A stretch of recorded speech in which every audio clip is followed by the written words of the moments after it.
Hi అండి, అందరూ ఎలా ఉన్నారు? ఇవాళైతే మా ఇంట్లో బొంబాయి రవ్వ హల్వా చేస్తున్నాం. చాలా ఈజీగా ఎలా తయారు చేసుకోవాలో చూద్దాం. దీనికి కావాల్సిన పదార్థాలు బొంబాయి రవ్వ, షుగరు, పాలు, కొంచెం వాటరు, నెయ్యి, జీడిపప్పు, ఇలాచి పొడి. ముందుగా ఒక బౌల్ తీసుకొని మనం 1.5 గ్లాస్ పాలు, 1.5 గ్లాస్ నీళ్లు వేసి బాగా మరిగించుకోవాలండి. మరిగేలోపు ఒక ప్యాన్ తీసుకొని కొంచెం నెయ్యి వేసేసి జీడిపప్పులంతా ఫ్రై చేసుకోవాలి. ఈలోపు పాలు పొంగిపోతున్నాయి కదా, పాలు పొంగేలోపు మనం బొంబాయి రవ్వ వేసుకొని బాగా ఉడికించుకోవాలి.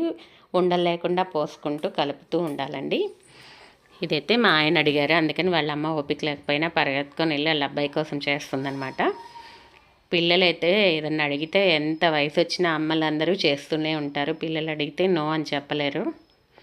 చూడండి, బొంబాయి రవ్వ ఉడుకుతుంది కదా, ఇప్పుడు మనం దీంట్లో 1 గ్లాసు షుగర్ వేసుకోవాలన్నమాట. కరెక్ట్గా లెక్కండి. షుగర్ వేసేసి కలిపిన తర్వాత నెయ్యి వేసుకుంటూ కలుపుకోవాలి. ఇది బాగా ఉడుకుతున్న లోపు మనం ఒక ప్లేట్ తీసుకొని కొంచెం నెయ్యి వేసేసి మొత్తం స్ప్రెడ్ చేసుకోవాలన్నమాట. ఇది స్ప్రెడ్ చేసుకున్న తర్వాత మళ్ళీ హల్వాలో ఇంకా 2 స్పూన్లు నెయ్యి వేసుకున్నాము. ఇలా 2-3 సార్లు వేసుకోవాలన్నమాట. అయిపోయింది. ఒక 5 నిమిషాల్లో అయిపోతుంది. చాలా ఈజీ స్వీట్ రెసిపీ అనమాట. మా హస్బెండ్ వాళ్ళ అమ్మమ్మ చేస్తుందంటే ఎప్పుడు వెళ్ళినా కానీ ఈజీగా ఉంటుందని ఆవిడ బాగా చేస్తారంటండి.